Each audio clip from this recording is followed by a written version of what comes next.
Sorry, one second. I think the YouTube thingy had a little issue. Oh no.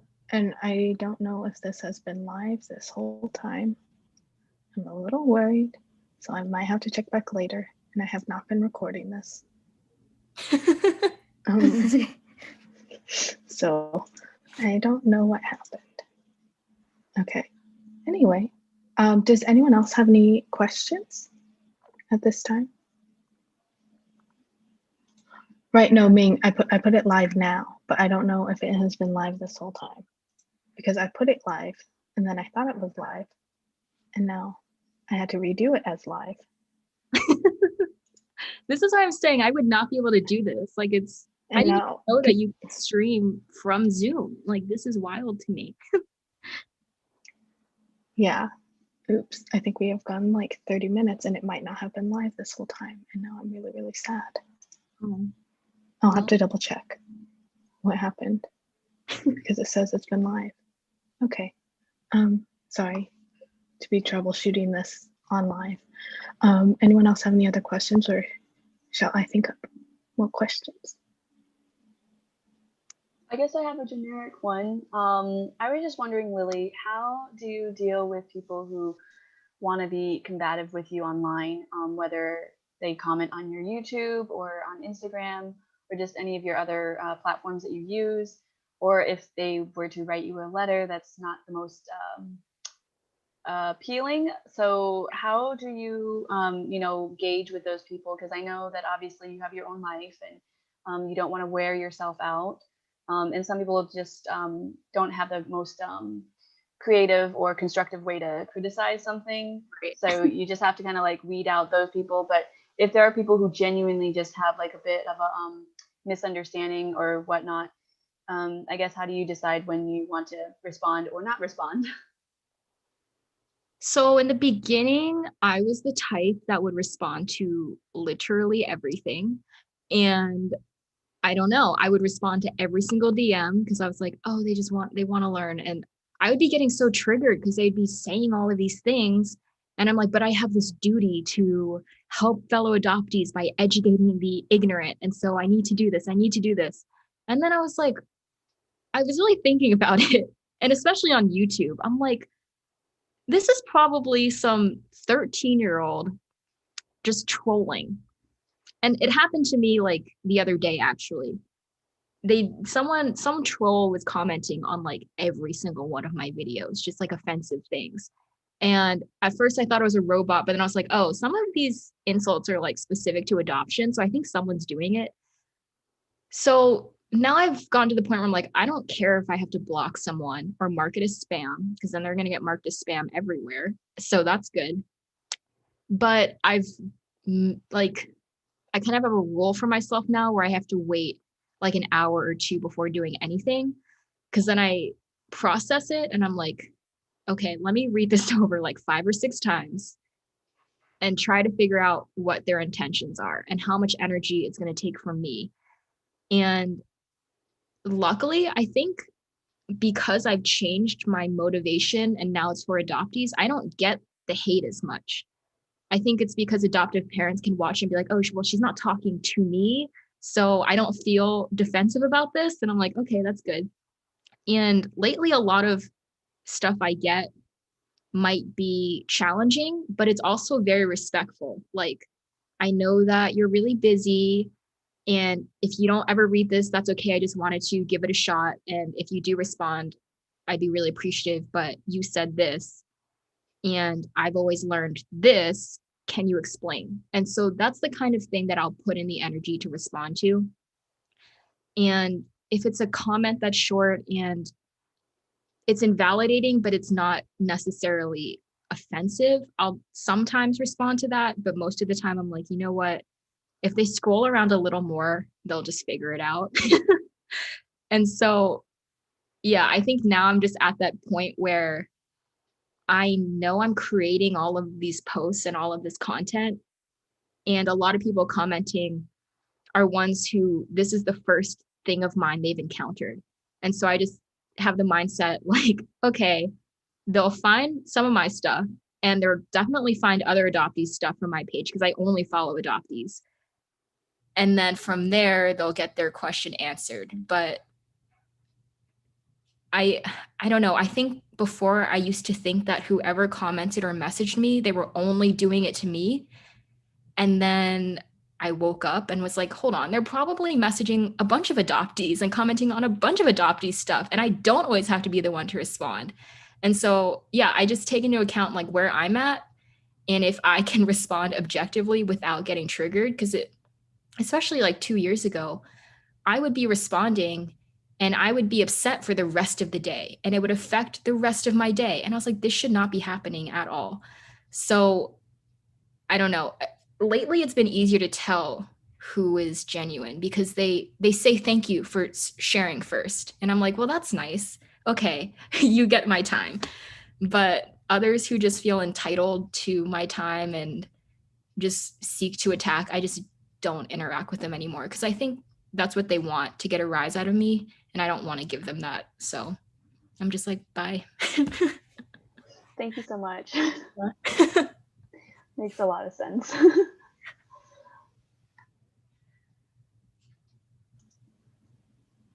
Okay, so it does turn out that I think it did not record this whole time.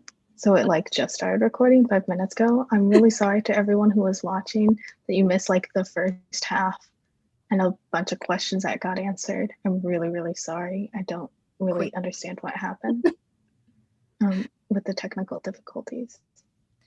Yeah, but to all who attended, you got a one-on-one chat. So thanks for attending. I guess we can move on to the next sort of question. If anyone has any of the people that are attending, shall I call names? Or should I ask a question? Sure, why not? Okay, just give me a second to marinate. To think of something. It's like on the spot. Because I think you've covered so much thus far. Like, I know, I've been talking a lot. No, but it's been amazing. So I think what's really interesting is that our community of Chinese adoptees is not just in the United States. While the largest cohort of Chinese adoptees did end up in the United States, we are a global community in, I think there were like 16 countries total that could have like adopted from China. So based on your experience or your interactions with other adoptees, like what are your thoughts about maybe how would advocacy, any suggestions for those who want to advocate from different countries, like Chinese adoptees who live in like Canada, in the UK, in like Spain? I don't know. I guess I'm about to show my ignorance because like I know that there are adoptees all over. And I think lately, especially with the election, my mind has just been very political. And it's just been more about like adoptive parents, if you're not examining these issues, like your adoptee could seriously be harmed. And so, I mean, I think adoption advocacy everywhere is more or less the same, at least from what I share, because my stuff is about like, separating a kid from its family is traumatic. And there's going to be grief and you have to give space for that. And so I think that holds true everywhere. But like, especially with the like adoptee citizenship issue, where we were doing Twitter storms and stuff, like I had to remind myself that not all adoptees are in the US and not all of them are affected by this or even know about it. And so, I mean, I think part of my own work needs to be figuring out what other issues are happening around the world to adoptees and not just here. But it is hard to do that because we go into our adoptee groups online and stuff, and it just seems like everyone is somewhere in the US and we're all talking about the election or we're all talking about racism in America. But I don't know, like maybe I just need to do more digging and find the advocates elsewhere. If anybody knows of any, then can you put them in the chat so I can find them? I know of one, like since quarantine, I've connected with 2 Spanish Chinese adoptees. Oh, okay. And I'm like, the mythical Spanish Chinese adoptee, I knew y'all existed, but I've never met one of you. We were in that talk together, that other one, and there's the adoptee in the Netherlands who's Yes. making a documentary. Yes. Yeah. I also know a few other Dutch adoptees as well, who are doing their own work. If you want, I can send you their information. And I know that in the UK there's a group as well, but that one's similar to Families with Children from China. It just says adoptive parents and adoptees from China. But yeah, I mean, you're right. There's definitely a need to like expand and like learn about what other concerns Chinese adoptees from other countries would have.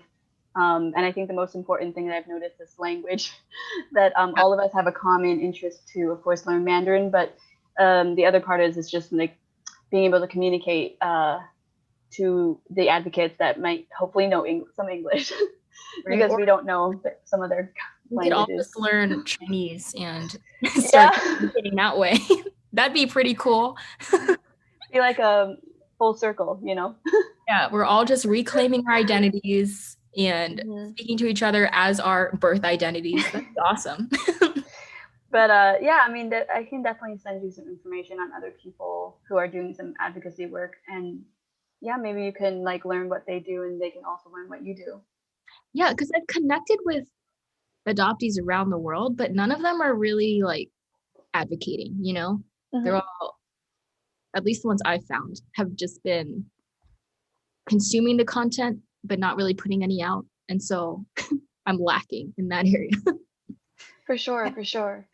Yeah, actually, somebody comes to mind. I don't know, have you, and maybe you are involved in this group. Have you heard of the, what is it called? ICAV, Yeah. Mm-hmm. So Linnell, right? what is, yeah, Linnell. Yeah, I was gonna say we had, I think was it last year or the year before? She was one of our guest speakers, and she's done a lot of advocacy work. I think she's based in Australia, so that's an interesting perspective. She's not a Chinese adoptee; she was not from Vietnam, but still a really interesting perspective to have. And that website has so many resources on it, so definitely have to check that out. Yeah, I think it's very fascinating to learn about because we come from a US based perspective, on like observing different, like me, like observing different advocates, like adoptee advocates, and how they gear their posts, whether they're speaking directly to adoptees or they're speaking to adoptive parents or about the system of adoption. Because like I'm not familiar with the system in other countries. And Me like neither. birth certificate issues, like I only know from the US perspective transnationally how that works from China, but I don't know with other countries. So I've learned from a couple of other adoptees, from like one from India. I like learned how that adoption process worked, which was very fascinating. Yeah, it's all Shelly. And like I need to like learn more about domestic adoption here, and I guess elsewhere too. And there are just so many different layers. So if we all start speaking up, that'd be great. Well, Lainey, Go ahead, first. I think Shelly has a question, but she wrote it in the chat. I remembered what it was called. It's called Intercountry Adoptee Voices, if anybody wants to look it up. I think she wrote it in the chat. I think maybe she wants you to read it, Lainey. Okay, so I joined a bit late, so hopefully this question hasn't already been asked, but what goals do you have moving forward with your advocacy work? Goals. I think just, well, the one thing I ask usually is like, can other adoptees advocate too? Because it can get kind of lonely. And I want us all to just create this safe space for young adoptees starting to come out of the fog, or, you know, being exposed to social media and seeing that there's this huge community of us out there, because I didn't really have that growing up, like especially trying to find older Chinese adoptees to look up to. I was just finding people like a year older than me at most.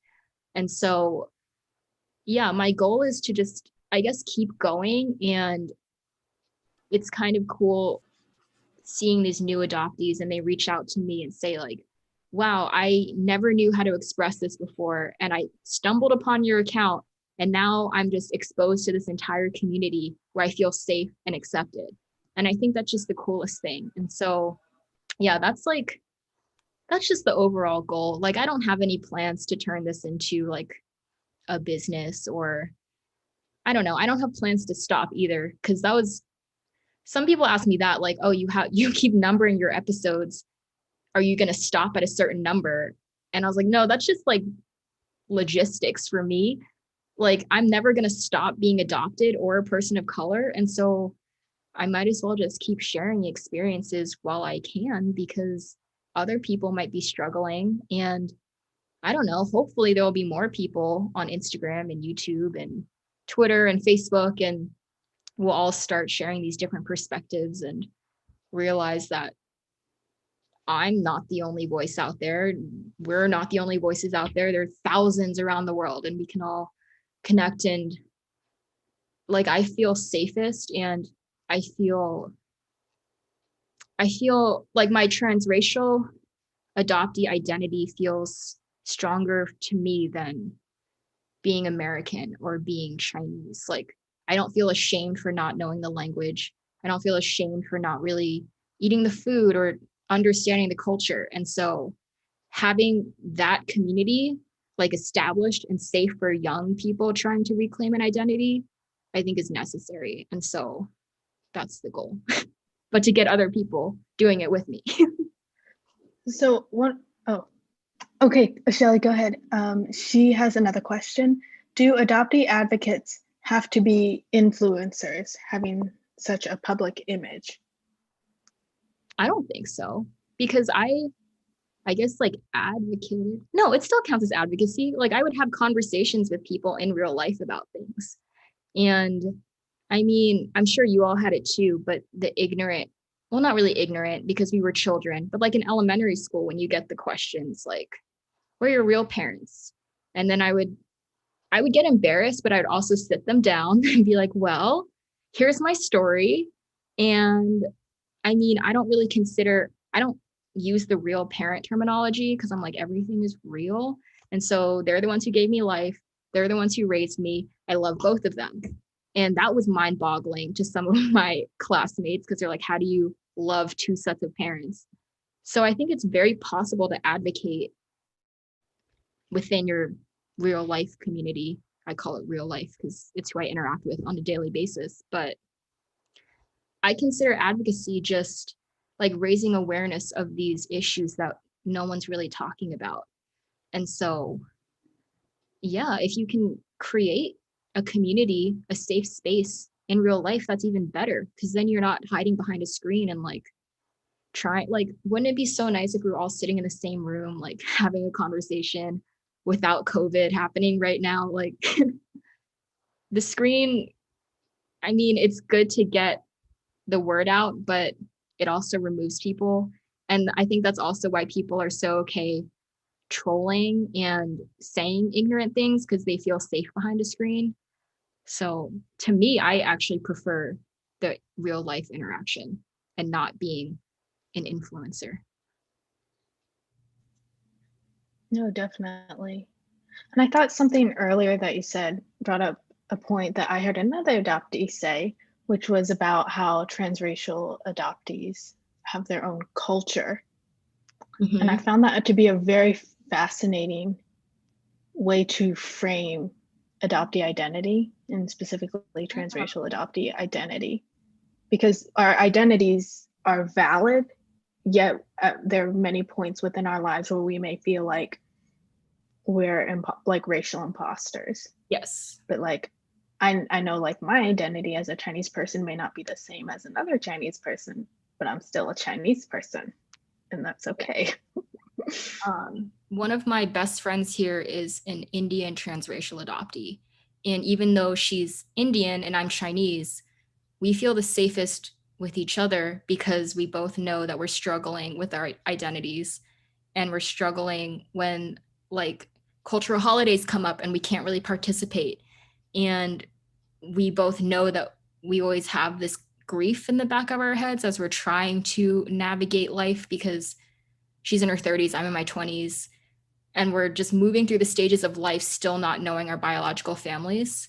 But they're like, we don't have to talk about it. It's just an accepted fact. And so it feels safe. Like I don't have to explain anything to her. But when I'm with my Chinese friends, like they're some of my greatest friends and they help me with my language and they introduce me to foods, but I constantly feel like I have to explain myself and apologize for not knowing these things. And so like it gets tiring. So I don't know, being with other transracial adoptees just feels safe and natural. Like you don't have to apologize for who you are because we're all struggling with it.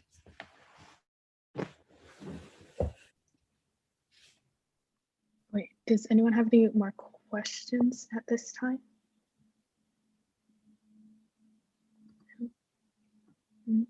No, no handsy raising? No? Okay. Well, I just want to say thank you so much for being here with us today. I apologize to all the viewers for messing up the link. I could have sworn I clicked the live thing and then it stopped working. It should have worked. And I don't know so what happened. I know, and now you're only getting half of it. I'm really, really sorry. But thank you, Lilly, for coming. And if you want to continue following Lily's advocacy work, all of the information is linked in the description to this shortened video. So thank you again to all of our attendees. Thank you, Lilly, for the 100th time for being here. We really appreciate you coming here and chatting with us and just being a wonderful advocate and voice for the Chinese adoptee community. So Thank you for having me. thank you. Okay.